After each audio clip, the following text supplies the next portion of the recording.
Welcome to Bleav In 76ers with your hosts, former 76ers point guard Eric Snow and two Sixers fanatics in Marcus and Teja Dash. Bleav In 76ers is presented by BetOnline.AG. BetOnline is the fastest and easiest way to wager on all your favorite sports, contests, and events with first-to-market odds and lines. Find reviews and news for every league, including Major League Baseball, NFL, NBA, NHL, combat sports, esports, and even golf. BetOnline continues to be the top online resource for all your sports information, from live in-game betting, props, and futures. Head to BetOnline today or use your mobile device to join today and make your first sports bet. Use our promo code BLEAV50, that's BLEAV50, to receive your 50% welcome bonus on your first deposit. BetOnline, where the game starts. Hey guys, Marcus Dash here with Bleav In 76ers podcast. So we have some exciting news. Thursday night at 11 p.m. Eastern Standard Time, 8 p.m. Pacific Time, the Bleav In 76ers podcast group will be going live right here on YouTube. So please drop by and give us some questions, give us some comments. Our guy, former 76ers point guard Eric Snow, would love to answer anything you got. And of course, me and my brother, we're always happy to answer anything from you guys. So yeah, make sure you're here, 11 p.m. Eastern Standard Time, right here on the Bleav In 76ers podcast channel, right here on YouTube. Hey guys, welcome back to another episode of Bleav In 76ers. I'm Marcus Dash here with legendary point guard Eric Snow and my brother Teja Dash. Gentlemen, so last time we saw each other, we were 0-2. Now we're 1-3. We're getting on the right track. What do you guys think? We got to win, so I guess you can feel good about that. Yeah. Hey, if we call two blowouts, we were kind of right. We just got the team wrong on one of them, so it's all right. Yeah, well, I've picked us to win every game, so who am I to talk? Yeah, I thought one would be close and one would be a blowout, but we couldn't even make the Spurs game close. We tried, but we didn't try that hard. Yeah. So lots to get into on this episode today. So we'll begin with our first topic, even though we kind of mentioned a little bit about it. But so since the last show, we lost to an inferior opponent in the San Antonio Spurs. Even if things are going wrong against good opponents, shouldn't we still be able to beat the bad ones like the Spurs? Or did that game show how bad things really are? And also a nugget that I saw and a stat to consider. ESPN released a couple of stats for us to ponder, which were Harden is second in minutes played, only behind Devin Booker. And Harden has dribbled the ball 1,507 times compared to 1,242 dribbles for the entire roster combined going into last night's game. So with all that considered, what do you guys make of what's going on thus far this season for the team? Well, I mean, as far as the Spurs game, I think I'm not in that locker room, but I think the way we approached that game, it was probably a lack of respect, lack of focus going into that game. I didn't know who their starters were. I'm just saying I didn't, as far as without looking at their roster, like I had no idea who they would start outside of maybe Keldon Johnson. I had no idea who they would start. But you knew who they were once they started playing. I mean, they play hard. So the thing about them, they play hard, and they make shots, they share the ball, they play together. So they play like a team. And that team can beat you on any given night. Now, if it was a playoff series, that team couldn't beat us. But they can beat you on any given night. Popovich, baby. Teams like that, say it again? Popovich, baby. Yeah, but what teams like that do is they kind of, I don't want to say open up situations for you, but they kind of are clarifying things. But when effort comes in and they're playing hard, they're competing, they're defending and making things tough on you, you can kind of see where holes are on your team when you play a team like that. So, yeah. Teja, what were your thoughts? Going forward, it's 1-3 record I mean, you can come back from it, and you've seen teams do it before. I mean, Boston Celtics was what one of the where were they in December around Christmas last season? They went to the finals. It was rough. Yeah. So it can happen. I think it's just from us, it was so much enthusiasm, excitement going into the season, and having a full training camp. Maybe too much. Yeah, I mean, losing at Boston, losing to Milwaukee at home, you can kind of see it. I mean, even though they didn't have Middleton, but they are a team that can beat you. Losing those 2 games and then losing your home opener and then coming back your second home game and losing to a Spurs team does kind of like bring more questions because of that. And it was really a convincing win. Like it wasn't like it was. They looked like the better team and played better. So that was disappointing.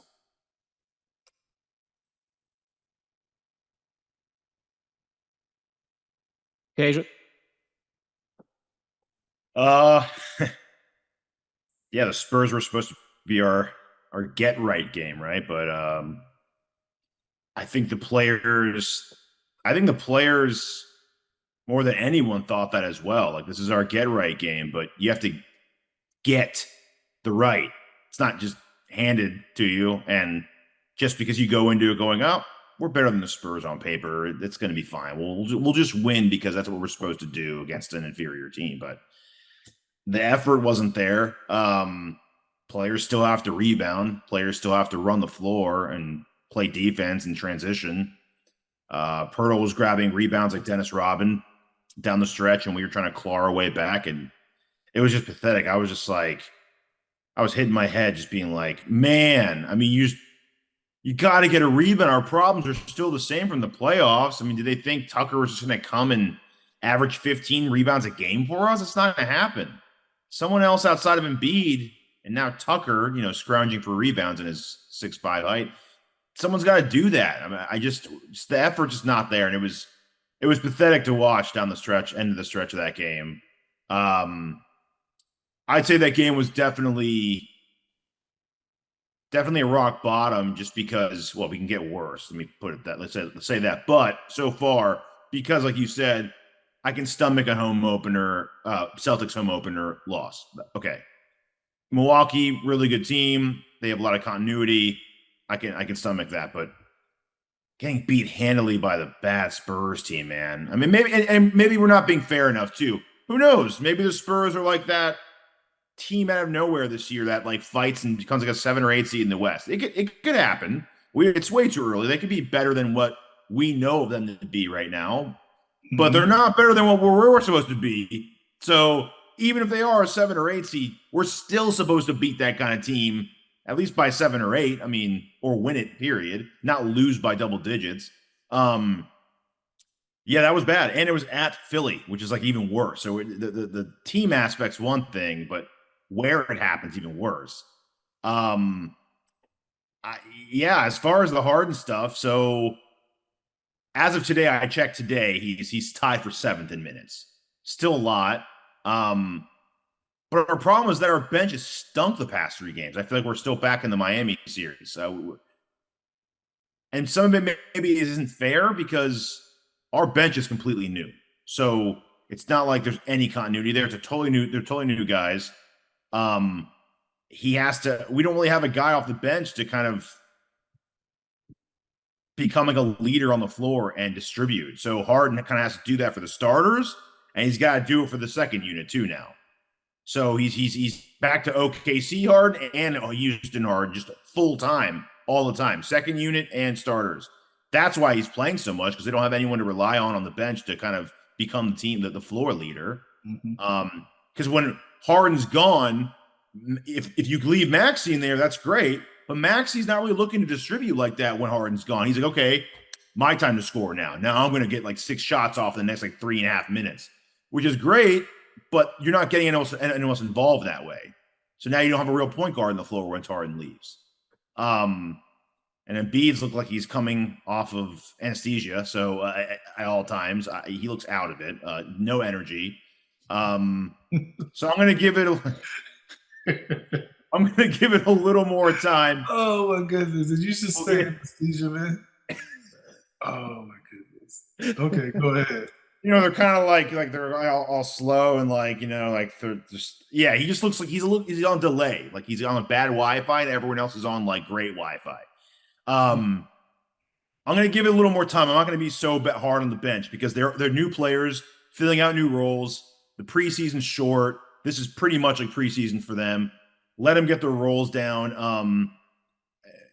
The starters, I don't have any excuses for because 4 out of 5 are returning, and the new starter is supposed to be a glue guy. So, but when the starters look so discombobulated, glue doesn't fix shattered glass. So what do you expect Tucker to do? Like hold it all together? So I mean, the dribbling, that doesn't bother me because he has to do all that to set up an offense right now because we don't have anyone else to do it. So the minutes will come down, I think, once we get our rotations and bench right. Then they're going to bring him down a little bit. So I'm not too concerned about that just yet. Yeah, and it looks like we're still toggling with the our rotations and stuff. I mean, going to last night, Shake Milton got some decent minutes last night. I think it was his first time he actually got extended minutes so far in the first. I think, right? Yeah, I don't think he got any minutes yet. I think it was his first time in the rotation at all. First time, yep. I guess they're still perfecting that. I guess we're gonna see what that looks like going forward. And Thybulle was on the floor long enough to blow his nose. That's a plus. Hey, there you go. Yeah. You find a way to say something negative about Thybulle. That's not negative. No, no. That is negative. Everybody know that he hasn't played. But it's not his fault. But you didn't make that comment about Ferg. That's true. because Thybulle. Wait, hold on. Thybulle has been on the floor, but for one play, and they yanked him again. This time he was actually on for more than one play, so he was long enough to get a good nose blow. That's why I said that. Yeah, Ferg's just they had to revive him to get him on the floor. Yeah, but I mean, Thybulle just gets on for a second or two. There you go. I gave it to Ferg too. Yeah. So you mentioned PJ Tucker being the glue guy, and it's someone that we kind of talked about all off season is coming in and giving us that energy. So after the Spurs loss on Saturday, their doc had said that Tucker was kind of yelling at the guys in the locker room, just saying that no one's going to give him wins, and that we have to want it more than the opponents. So my question is, it's good that we have that guy, that kind of voice in the locker room. But my question is that too early to have that kind of locker room talk in the season for Tucker to kind of go off on the guys like that? Is that too early for him to kind of do that to the guys? I mean, not when you're coming in with expectations to win the championship. No. I mean, we weren't in the locker room. Doc said it, right? Isn't that who put it out there? Mm-hmm. Yeah. So, I mean, other teams may have conversations like that. I mean, you look at the team out west. You think they don't? You think it's too early to have conversations? I mean, it comes down to the team out west. He calls. Yeah, it comes down to, it comes down to being 0-3, and fixing that. So I'm sure that PJ, or at least I hope PJ, wasn't the only one that had something to say. I would hope that other people could be disappointed and wanted to right the ship. So PJ might have been the one that started the conversation, or the more vocal one, but I'm just hoping that he wasn't the only one. Because you got to have some of those guys that's taking all those shots be a little more vocal too, because the one thing that being vocal does is it puts pressure on you to have your actions meet your words. Because if you really want guys to tune you out, go in that locker room talking and don't let your actions match them words. Yep. Mm-hmm. That's why. That's how if you want to know how to lose a locker room, that's how you do it. That's why I'm so glad it was PJ that said those things, because that's how you lose a locker room. Talk about a guy who leads by example. PJ is a guy who puts it on the floor every night. So if someone can't say that to anybody can say it and anybody can do it. It's just a matter of, those, the action and words better match. Mm-hmm. Yeah. You can't tell people to dive on floor for a ball or play defense and you don't do it. Mm-hmm. Yeah. And he is the guy that would do it too. So yeah. Those are just an examples. It could be anything. I'm just saying, I just hope he wasn't the only one. It's good that they went there and a win the next game came from it, and a good win, and a team that they were better than, and they showed it from beginning to end. Mm. Now, can we carry that into this 3-game trip, and 3 games in 4 nights, or whatever it is? Yeah. Yeah, that's a good point. I wish I hope more people were jumping in there and saying that and agreeing with it rather than just listening to him. But it's a good guy to come from. I love that it came from him. I wonder if he's sitting there going, man, should I have stayed with Miami? I think that, he's won championships and with Milwaukee, and had a really good year last year with Miami. And he's an older guy that's been through a lot. And his journey has taken him a lot of places. So he gets it. I mean, his time, his urgency is different too. Yeah, it's true. Trying to pick people up and lead by example and kind of tell them, show them how fast this thing goes. And when you do have an opportunity to make it to the finals, or make it to the conference finals, or make it to the, whatever it may be your goal is, those opportunities aren't just given to anybody in the league all the time. I mean, it's only 4 teams out of 30 that make it to the conference finals. Yep. So we keep pressing about this team getting to the, past the semifinals. Well, there's only 4 teams that do that. Yep. So, these games that we're playing now, they just seem like those beginning of the year. That stuff matter, man. Like we said last year, we were tied. If we're tied this year, we're going to be looking back. We were tied with 2 teams. If we're tied, one game difference. We'll definitely be looking back at this game at the end of the year, being like, that damn San Antonio game, man. That damn San Antonio game we should have won. And the number 1 seed wasn't too many. What were they? 2 games or so? 2 or 3 games ahead of us? That was close. So it goes back to what I was saying about the get right game, right? And it's pretty much what he was alluding to. Like, you have to get it, though. It's not just because you're due for a win doesn't mean you check in and like, all right, guys, you're the better team, so we'll go ahead and give you that win right there. I think we're playing like we played in that game in the first 3 games like we believed our own hype going into it. Like they were already making like the parade arrangements, and I just think there was a little I'm glad we got humbled a bit, to be honest with you. It's necessary. I wish it could have been a close game against San Antonio instead of us getting dominated, but the harsher the loss, the bigger the reality check is, right? So I'm in a way I'm glad it happened, but it sucks to watch it happen. There's just way too much talent on the team, and I think PJ knows that. And a lot of things need to happen to get right, and it's not just the players. The coaches have to get the rotations right. We got to crash the glass. I think we need to know when to kind of unleash Maxey. I think Maxey's having, I wouldn't say regression, but I think he's having a hard time almost seeing when it's his turn to just take over and do things. But that's the thing that I'm looking at. That's what I said during the summer. Like, I think Maxey and in some ways Tobias are like playing well, scoring the ball, but it's like you never know when their shots are going to come. You just don't know. Like they may give Tobias a few plays here and there, and Maxey has the ball in his hands, but it doesn't feel like we're calling plays for him. It just feels like he gets the ball. Yeah. Or he gets out on a break and he's able to create a play. Creates it. But it's not like we're coming down.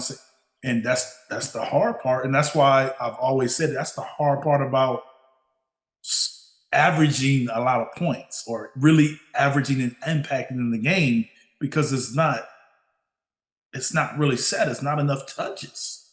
It's not enough plays in the game to give Joel what he is going to get and give James what he's going to get. To accommodate James in his 17,000. And James has the ball all the Yeah.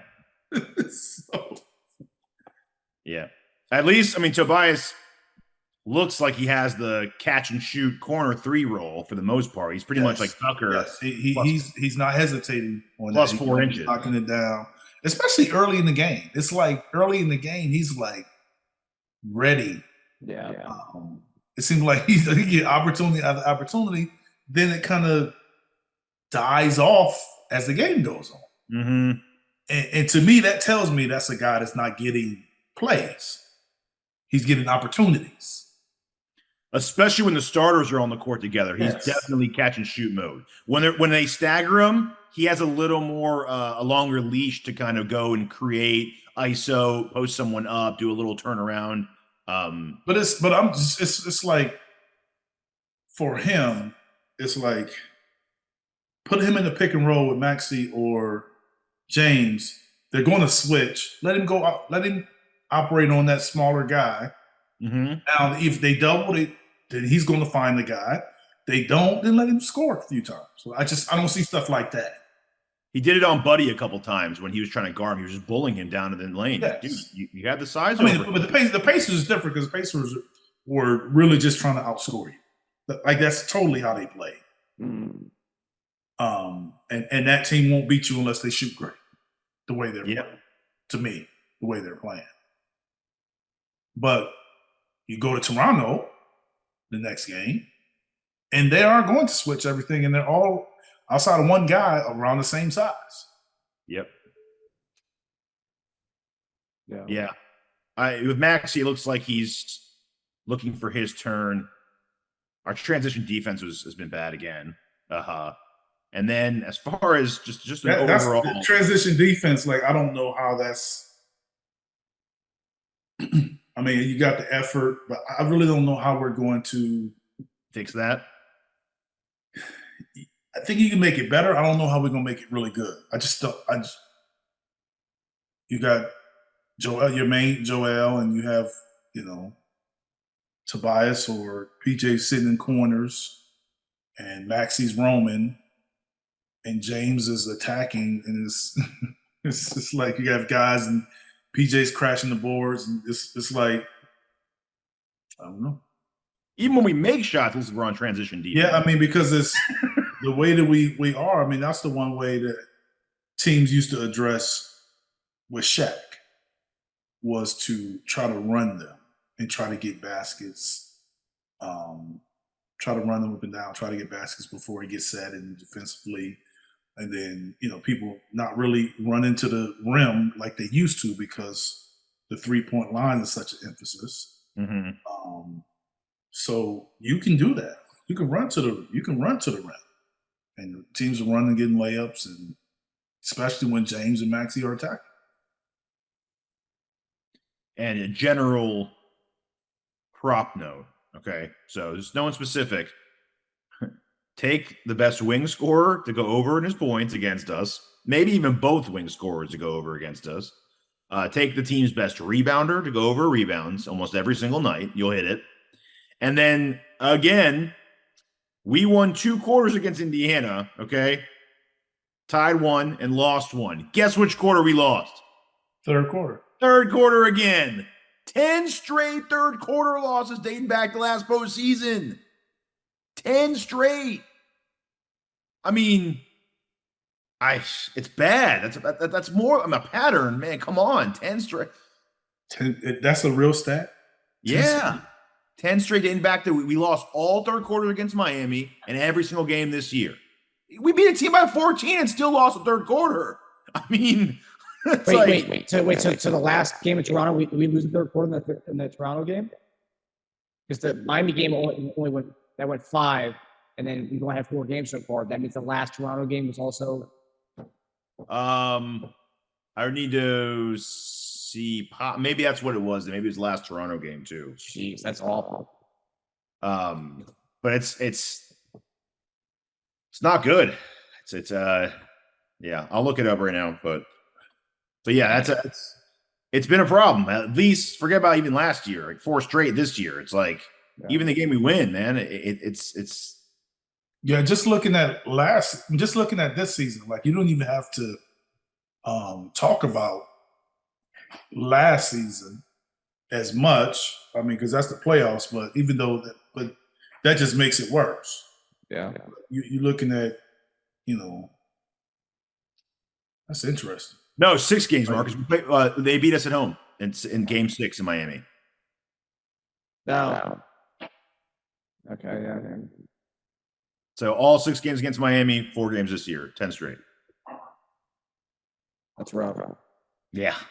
Really so the question is, here's a question since we're on that topic, is out of those 10 games, and I know you can't have it right now, how many did we have a lead? Going into the third? Yes. Basically a halftime lead. And did we lose it? Well, weren't we tied with Milwaukee going into halftime? You mean I'm going to pull up first. I'm going to pull up. I think we were tied going into halftime in Milwaukee, and I think we were down by like 4 with Boston in the first 2 games. So we were losing both of those. So we were losing game 1 and 2 against Miami. Game 3, we were winning. We didn't give up the whole lead. That's the game we won. So we won that game. But yeah, game 3, we were winning going into it, and then they cut the deficit down to like 3. And then in game 4, we were also winning, and they cut the deficit down to 2. And then game 5, they were already beating us by 6. And then game 6, we were winning going by 1, and they blew us out in the third. So a couple of them we had leads. We didn't blow the whole lead, but they certainly cut into it on most of them. And this season I didn't look into yet, but yeah, Boston. I remember Boston. Did we have the lead in Boston? No, I think we were down by 2 But they extended the lead in the third. Yeah. Yeah. Oh yeah. So yeah, it's brutal, man. I don't know who that's point. Is that a coaching thing? Is that Doc? What is that? We just come out of the third. They just they're eating Chick-fil-A in the locker room at halftime, and we just come out and say, let's just do what we keep doing? Or we were tied with Boston at half. Yeah, okay. It's a combination of coaching and playing. I mean, guys gotta, I know when I played, it was we would try to win the third quarter, but we would also try to win in phases. We would try to win the first 3 minutes of the quarter. We would try to win before that first TV timeout, which was back then, which was under 6 or 7, under 6 minutes or whatever it was. Under 6 or 7 minutes, which I don't remember exactly how it was, but you would try to win that time frame. You would try to win that quarter. The quarter, the first 3 minutes, try to win, before the first timeout. That usually takes you to a winning of the quarter if you can do those 2 things. But I think we're casual. We are casual, offensively and defensively coming out of halftime. And sometimes it's like, defensively, we just got to do it. Offensively, maybe that's where you showcase Maxey and Tobias, who seems to have more jolt, more energy earlier in games, earlier in quarters. You kind of showcase them. Then let James and Joel come behind that? I don't know. That's just the suggestion or example. I don't have an. It's not even close either. We're losing by an average of like over 7 points. It's like not even like, oh, it's 1 or 2 or close. So that's what I'm saying. It's both ends. So that's scoring and stops. Yeah, we're just getting. I mean, just out of the gates, they're just coming out and killing us in the third. Yeah. I mean, good teams, bad teams, home, away. It's like it doesn't matter. That stat travels. It's like it doesn't matter. Yeah, I get it. Man. Yeah. So we were down 2 at the half against Milwaukee, and then down 5 at San Antonio. Yeah. Or wait, no, 3. We were down 3 at San Antonio, down 2 in Milwaukee, and then Indiana we were up. So being down and then getting dominated in the third quarter is not a good recipe. Yeah. But so obviously we talked that we won last night, so let's talk about some of the good things we've done so far. So we'll talk about that a little bit. So last night we dominated the Pacers, won by 14. And following the game, Doc Rivers said that he was going to scale back Embiid's minutes. So just in general, what did you guys think of the win last night? And what do you guys think of Doc rolling back Embiid's minutes? I mean, I think whatever's going to help him be the best version of him and whatever's going to help them, keep him at that version for a longer time is best. If limiting the minutes helps do that, then that's something we gotta be, because I think to accomplish the goal you want to accomplish, when we get later in the season, we get to the playoffs, I don't think minutes can be an issue. So let's get to that point where, because we're going to need him to be the best that he can be, as dominant as he can be. And he could be looking at 37 to 38, 40 minutes a game in the playoffs. It could come to that.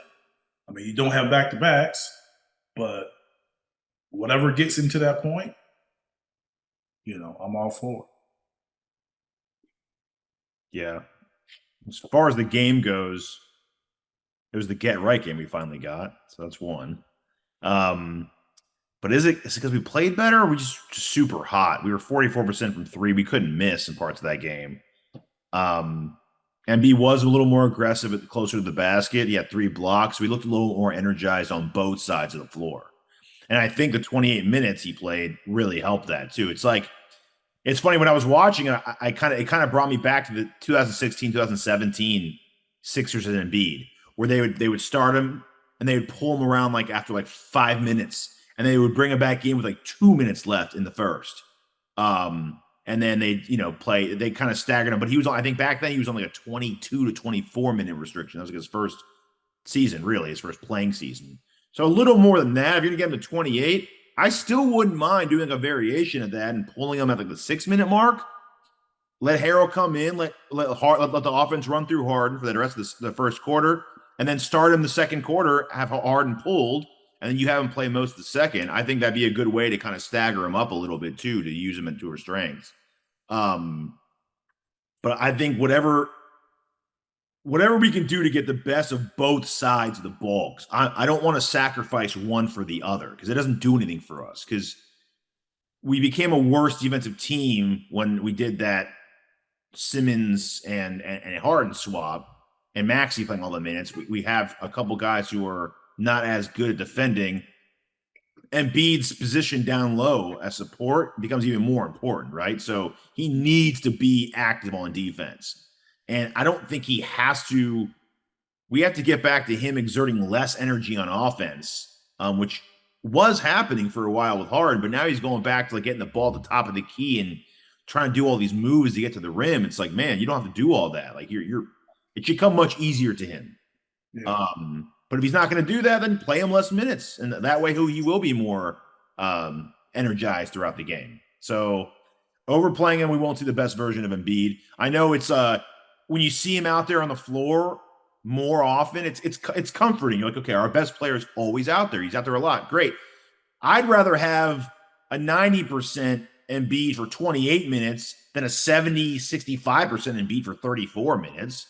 I want him to maximize when he's out there, not just being out there and sluggishly getting from one side of the floor to the next when Harden's, dribbling 18,000 times, whatever the stat you said earlier was. It wasn't 18,000. No, it wasn't 18,000. I decided to be a jerk and go really high on it just to prove my point. But yeah, no, I want to see him getting back out there and diving for the loose balls, blocking shots. Because the problem is too, and you know this, Eric, like he doesn't want to come out of games, right? He never did. Even when he was on minute restrictions, he didn't want to come out. And that was when he was like, whoa, dude, we don't know if your bones can hold up. When you're playing too many minutes and you're not in shape, that's when you can easily get injured. We see it all the time with football players who miss training camp, and then all of a sudden they go out there and get the ball 25 times and they hurt their knee. He also dives for balls. He jumps for a lot of block shots. He lands awkwardly a lot on dunks. That on tired legs when you're being overworked, that can easily lead to an injury for Embiid.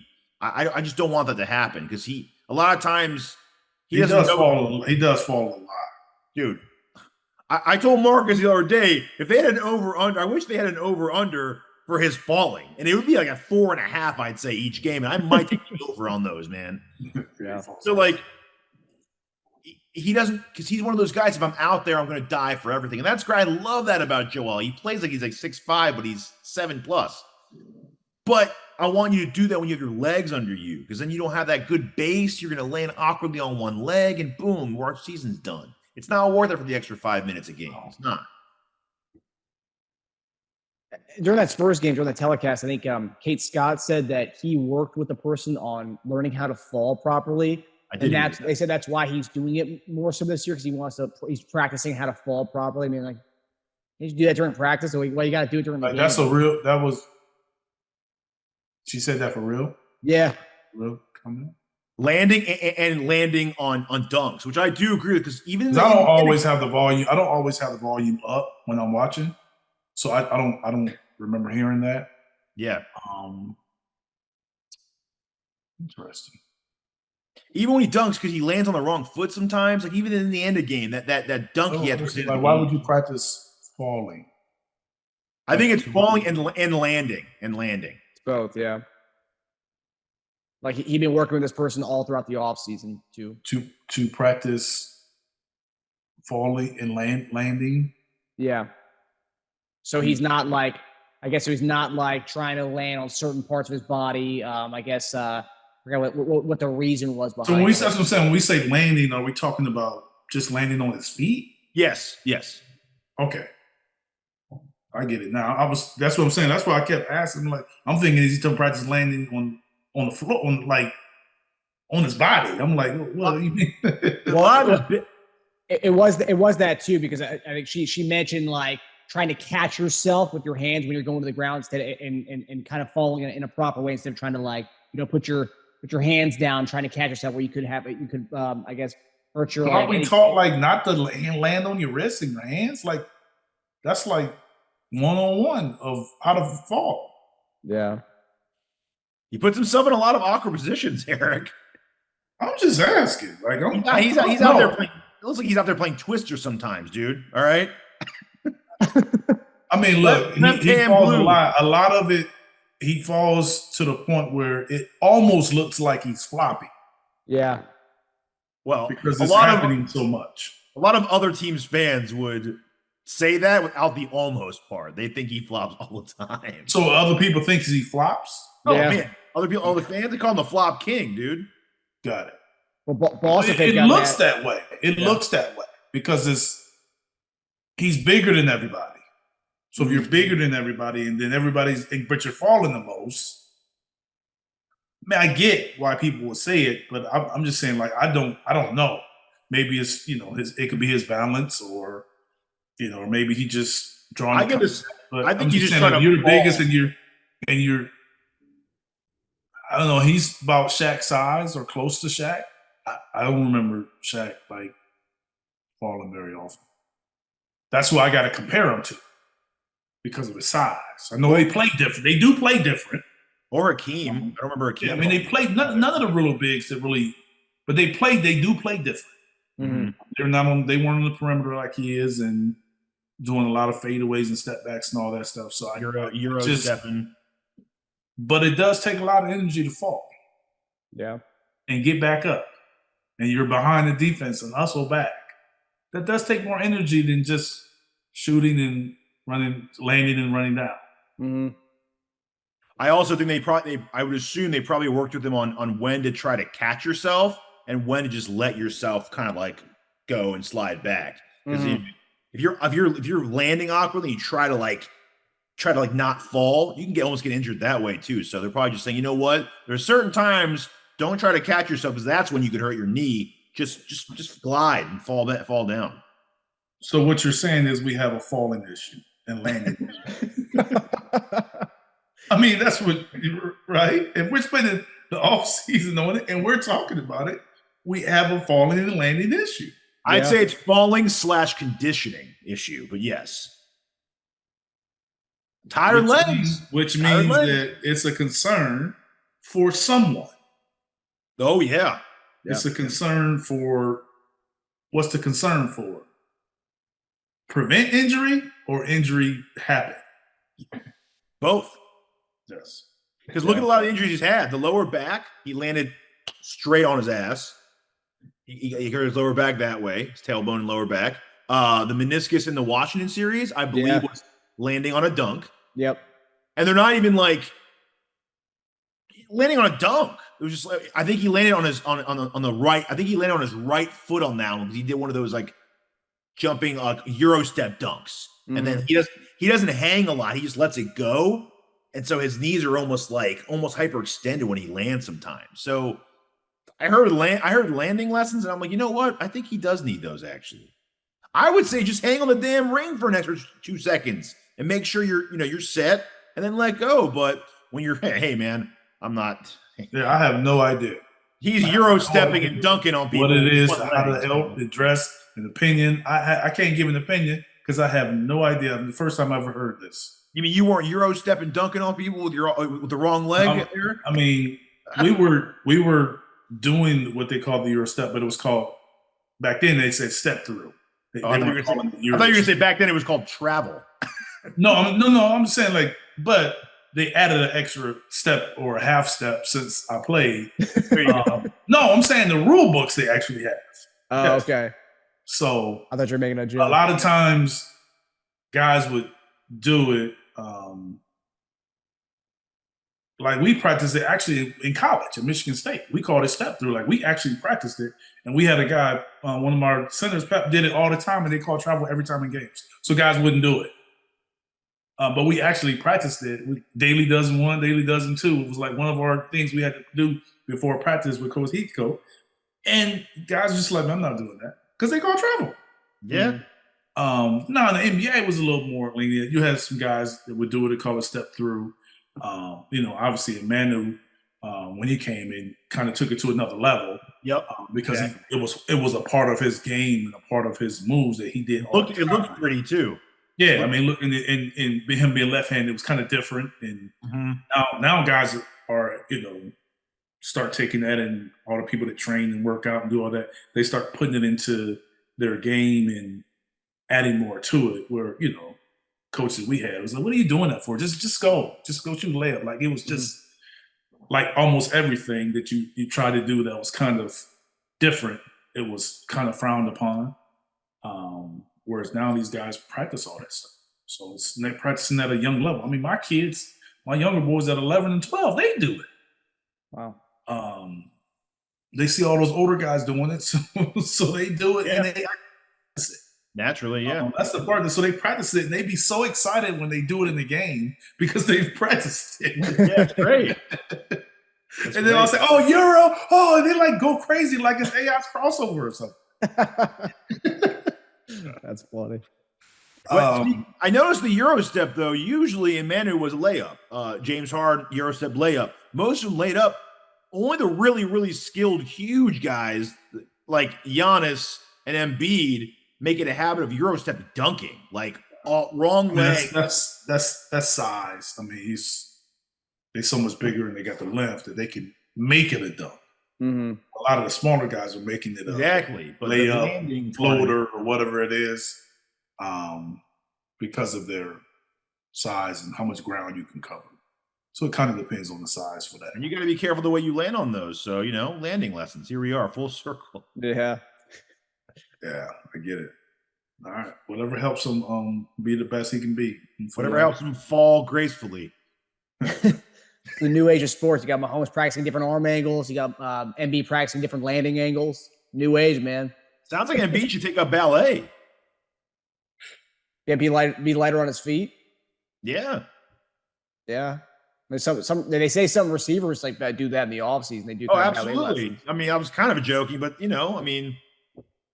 he's taking landing gracefully lessons. I mean, it's kind of the same thing. Yeah, I wonder who he's like doing that with. She didn't really go into the details on who the person was, but one was like a stunt man or something. I looked up on LinkedIn. There are landing specialists. No, get out of here. I'm totally kidding. I'm totally kidding. Oh.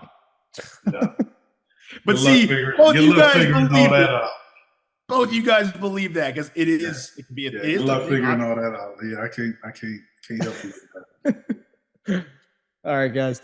So final topic here. So Wednesday night, our guys will be traveling to Toronto to take on the Toronto Raptors.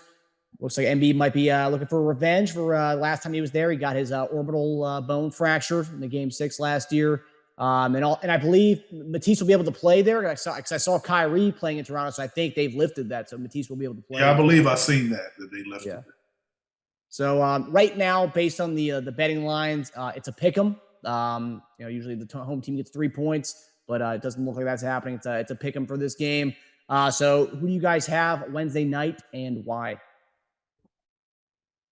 Go Teja, because I'm not very good at this.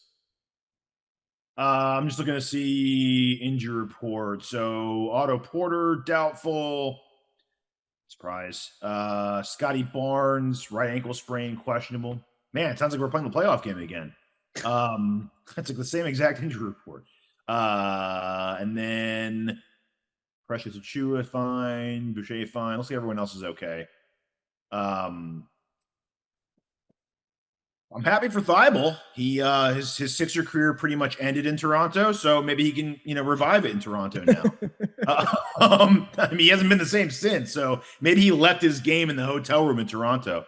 I think it'll be a close game. My biggest fear right now is that we don't know what Philly team's going to show up night to night, well, except for we know the third quarter ain't showing up, so that's definitely happening. We'll come out hard against them because of how that series ended, but so will they to avenge that bad loss, right? So I'll predict a close game either way, 5 or less. I saw that the Raptors have 2 losses within 3 and 4, so they play tight no matter what. I say we win by 4. I say we win. Toronto's coming off of playing 2 games in Miami. That city is known to give you a loss on that first game out of there. And now they've been there for, 4 days? Whew. Man, that's true. I didn't even think about that. That sounds great as a player. And yeah, we'll see. Because we're having the same trip in Toronto. Yep. Which is another sneaky, dangerous city. So I'll give us the win. Just, I think Barnes didn't play the last game. I do think he'll play. Maybe he'll try to play Wednesday. But he's obviously coming off an injury, and I think that, we can get him. And they still don't have an answer for Joel. They didn't address that. Nope. So no, they didn't. You're right. Yeah, I think we get it. So Precious Achua had 22 rebounds in his last game. Take his over in rebounds against us, okay? That's one big one. Now, I would take the over on. Yeah, Trez. I mean, rebound is different when you got to bang with, you got to guard Joel. You're not gonna have that free body to just go and grab those rebounds. You got to make sure he don't get it.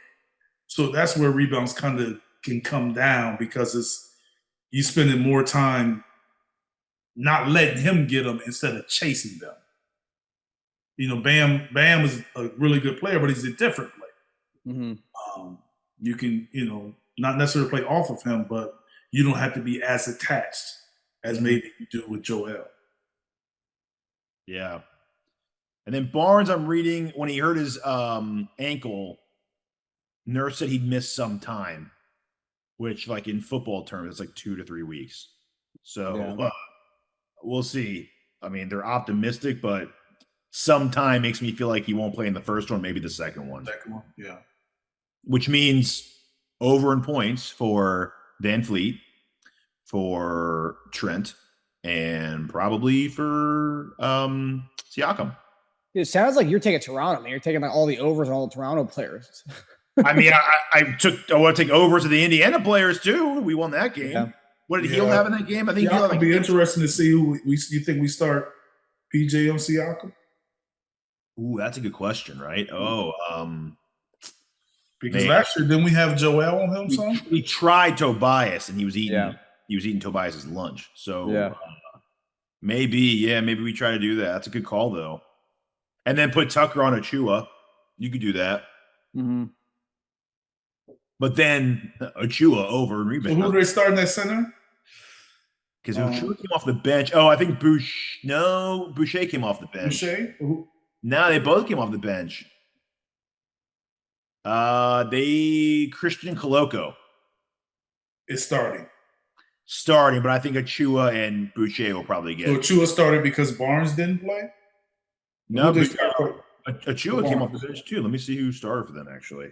Yeah, the starting five was VanVleet, Trent, OG, Siakam, and Coloco. OG is 3. So Achua still played. Siakam was the 4. Mm-hmm.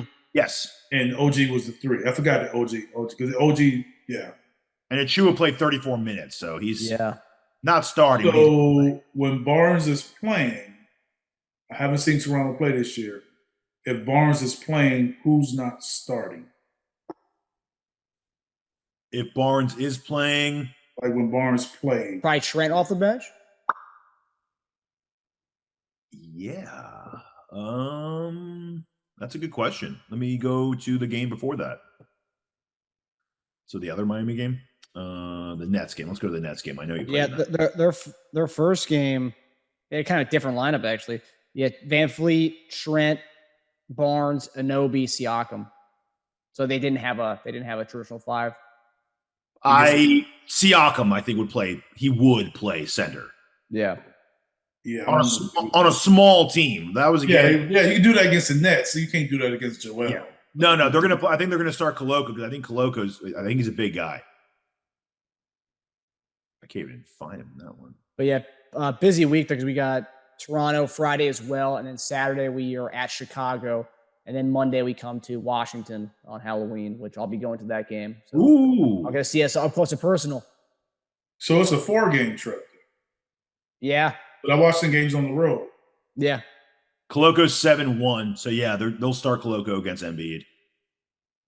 Okay. So, Embiid's probably going to eat in that first quarter. And then Achua will come in relief and get 10 rebounds in 5 minutes. Yeah, Embiid only had 5 boards last night. I took him to go over 10 rebounds. He only had 5 last night. But he also played limited minutes, too. I mean, I think only, 20-something minutes. So that's true. He's trying to get back on defense. That's what. Both teams shoot. I mean, Pacers shoot a lot of jump shots too. So yeah, that's true. What was the rebound? What was the rebound like total in that game as far as like us versus them? Between both teams? Who won the rebound battle? I'm going to it right now. The team stats. They did by 8. They beat us by 8. Not good, man. And they had 7 more offensive rebounds than us. Man, that's the issue. These teams are offensive rebounding against us. Mm-hmm. They didn't have a true center starting against us either. No. I don't know. I guess Jackson 6'9". He looked taller than 6'9". All right. Well, anyway. All right, fellas. Well, that does it for us. Thanks for tuning in to Bleav In 76ers presented by BetOnline.